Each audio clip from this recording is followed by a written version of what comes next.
నా పేరు తేలపురోలు వీరయ్య చౌదరి అండి. ఏం చేస్తూ ఉంటారు ఎక్కడి నుంచి? మాది రేవేంద్రపాడు. మేము వ్యవసాయం చేస్తూ ఉంటాము. ఎలా ఉంది ఇప్పుడు వ్యవసాయం? బాగానే ఉందా? వ్యవసాయం అంటే మేము సొంతదేమి లేదు, కౌలుకు తీసుకొని వ్యవసాయం చేస్తూ ఉంటాము. ప్లస్ అరటికాయ వ్యాపారం ఉంది మాకు. అరటి తోటలు కొని అరటి చేస్తూ ఉంటాము. వ్యాపారం ఎలా ఉంది మరి? డల్గా ఉందా, కొద్దిగా స్వింగ్లోనే ఉంది? ఈ సంవత్సరం బాగుంది. అరటి మంచి రేట్లు వచ్చినాయి. మిగతా కమర్షియల్ కన్నా పసుపు, అరటి, కంద ఇలాంటి వాటికి మంచి రేట్లు ఉన్నాయి. కొంచెం మిర్చి, వియ్యి, పొగాకు కొంచెం డౌన్ నడుస్తుంది. డౌన్ఫాల్ ఉందన్నారు. దానికి కనీస మద్దతు ప్రకటించమని అడుగుతున్నారు. మన ఏరియాలో మాత్రం అన్ని కమర్షియలే కదా పంటలన్నీ, అవి బాగానే ఉన్నాయండి. వాటికి మించి సరే పెద్ద, ఇప్పుడు కూటమి ప్రభుత్వం అధికారంలోకి వచ్చి 11 నెలలు అవుతా ఉంది.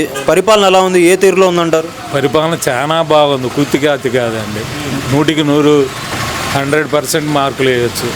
ఎందుకంటే ప్రతిదీ జగన్ గవర్నమెంట్లో ఎంత అనుభవించారో కష్ట నష్టాలు, ఇక్కడ కూటమి ప్రభుత్వం వచ్చిన తర్వాత ఈ రోడ్లే కానీ మళ్ళీ ఈ హరాస్మెంట్ చేయటం కానీ ఇలాంటివి ఏమీ లేవు కదా.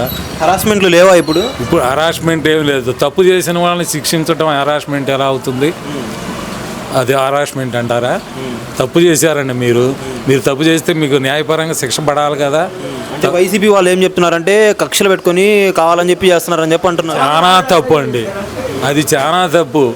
అలాంటి విధానం చేసింది జగన్మోహన్ రెడ్డి గారి పరిపాలనలో. అది ఏదో చంద్రబాబు మీద అతను ఒక సైకోలాగా ప్రవర్తించాడు, కానీ నిజంగా అతనికి ఇచ్చిన మ్యాండేటర్కి అన్ని సీట్లకి బాగా పరిపాలించుకోవడం చేత.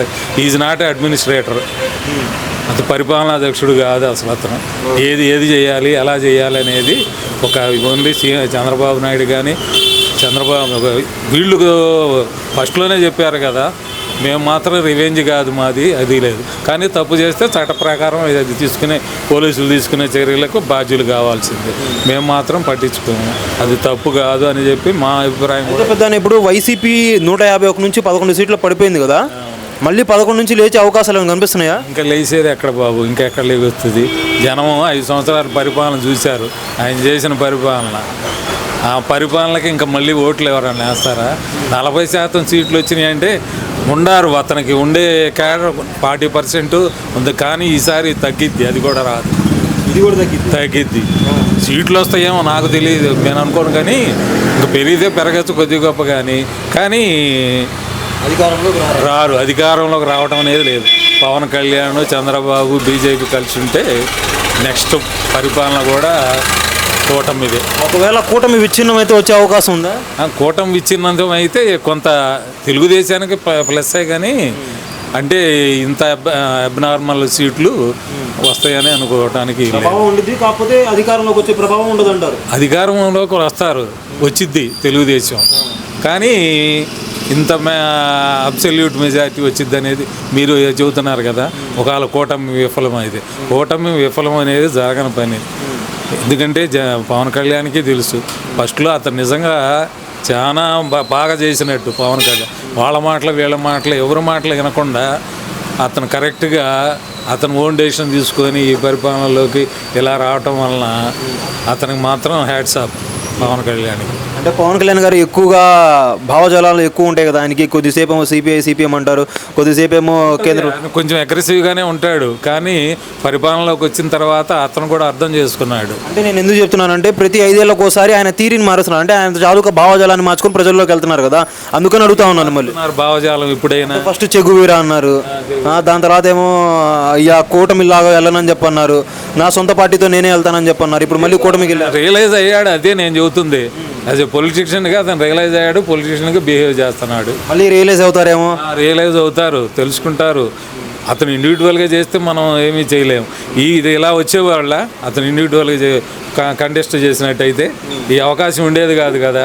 ఇప్పుడు అతనికి మంచి పేరు వచ్చింది, ఆయన కూడా బాగా చేస్తున్నాడు.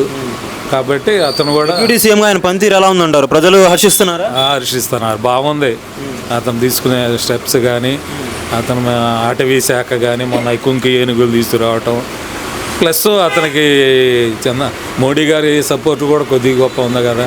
ఇక మోడీ గారు కూడా ఫ్యూచర్లో అలయన్స్ని యాక్సెప్ట్ చేస్తారు. అంటే ఇప్పుడు పవన్ కళ్యాణ్ని స్టార్టింగ్ నుంచి ఆరాధిస్తూ వచ్చిన వాళ్ళందరూ కూడా పవన్ కళ్యాణ్లో కొన్ని మార్పులు చూస్తున్నారు అధికారంలోకి వచ్చిన తర్వాత అని చెప్పి ప్రధానంగా వినిపిస్తుంది. కొంత వీళ్ళు ఎంతసేపటికి విచ్ఛిన్నం చేయడానికి చేసే మాటలు తప్పితే అసలు వాళ్ళు మాత్రం వాళ్ళ ఉద్దేశంలో లేనే లేదు.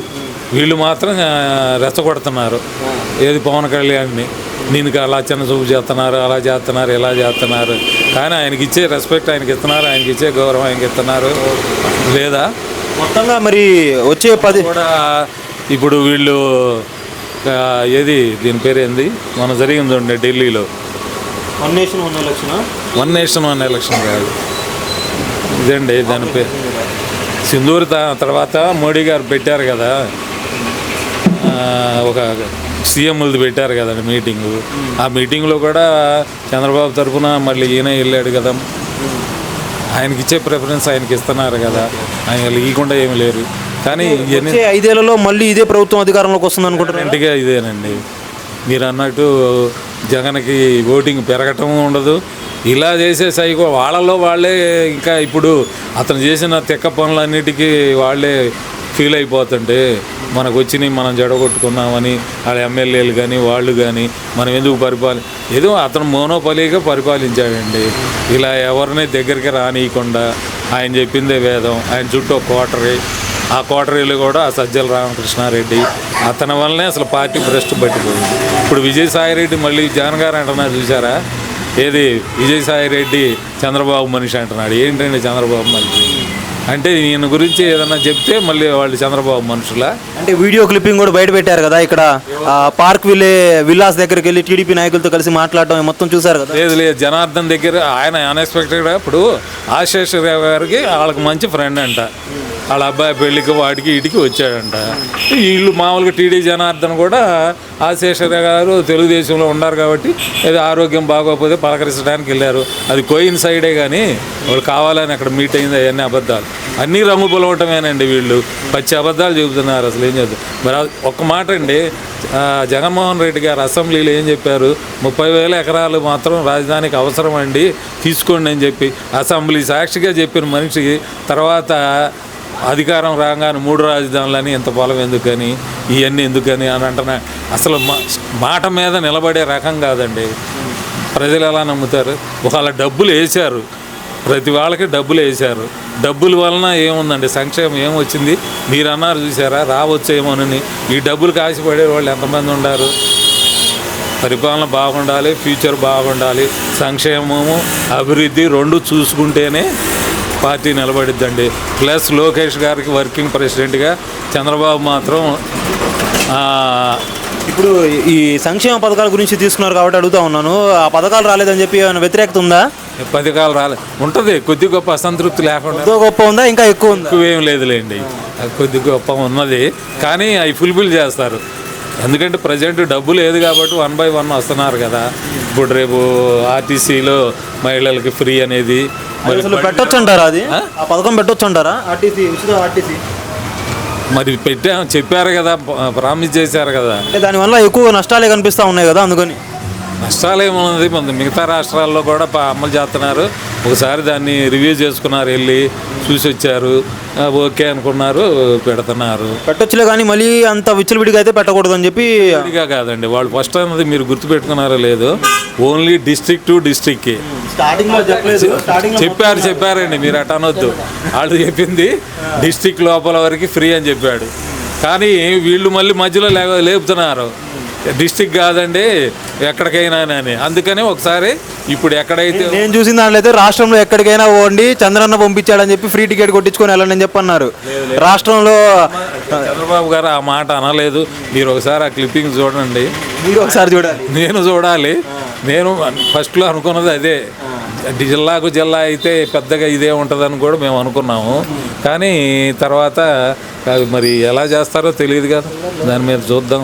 ఎలా చేస్తారు అదొకటి అమ్మ ఒడి వందనం, తల్లికి వందనం అనేది రేపు స్టార్టింగ్ నుంచి ఇస్తామని చెబుతున్నారుగా స్కూల్. అన్నదాత సుఖీభవ సంగతి ఏంటండి? అందాక సుఖీభవ కొంచెం మళ్ళీ వాయిదా పడింది. దీనికి 2 అయిన తర్వాత అది అయితే వస్తాయండి. వాళ్ళు ఇచ్చిన సూపర్ 6 పథకాలు 1 by 1 ఫిల్ఫిల్ చేసుకొస్తారు. ముందో వెనకో వస్తాయంటారు. వస్తాయి, ఈ 5 సంవత్సరాల లోపల వస్తాయి. వాళ్ళు ఫస్ట్ ఏమన్నా చెప్పంగానే ఎమ్మటే ఇచ్చారా ఏందండి? వాళ్ళు అక్టోబర్లోనే ఇచ్చారు, అక్టోబర్ 15, 2019లోనే ఇచ్చారు. వాళ్ళు ఇవ్వలేదు, అన్ని పథకాలు ఇవ్వలేదు. వాళ్ళు ఒక్కోటి ఇల్లు అయినా అంతే కదా చేస్తుంది. 1 by 1 వస్తారు. ఏమంటే ఈ రోడ్లన్నీ ఎంత బాగు చేశారు కదా. ఇప్పుడు రోడ్లు వేసారా లేదా మీరు చెప్పండి? వేసారు కదా. మరి అది ఒక ఫెచ్చింగే కదా అది. నెక్స్ట్ ఇంకో పథకం పట్టుకుంటారు, దాన్ని ఫుల్ఫిల్ చేస్తారు. 1 by 1 వస్తారు. అంతేగాని అన్నీ ఒకసారి చేయడానికి ఆయన చేసే అప్పులకి వడ్డీలు కడతమే సరిపోతున్నాయి అని వీళ్ళే చెబుతున్నారు. ఈయనేం చేయలేదు అప్పులు, మరి చేయకుండా ఎట్లా నడుస్తుంది? చేయాలి, అన్నీ క్లియర్గా చెబుతున్నారు కదండి. ఏదో ఒకటి చేయాలి. చేయకపోతే అట్లా సంక్షేమం లేనిదే. మా అభిప్రాయం కూడా సంక్షేమం ఉండాలి, అభివృద్ధి ఉండాలండి, 2 ఉండాలి. కానీ పరిమితి మించి అపరిమితంగా చేస్తే మాత్రం కుదరదు. అది డబ్బులు బటన్లు నొక్కటం, డబ్బులు తీసుకొచ్చి వాళ్ళకేయటం, మిగతా అన్ని మర్చిపోయి రోడ్లు కానీ ఇవన్నీ ఏమన్నా మర్చిపోతే ఏంటంటే అభివృద్ధి ఏముంటుందండి?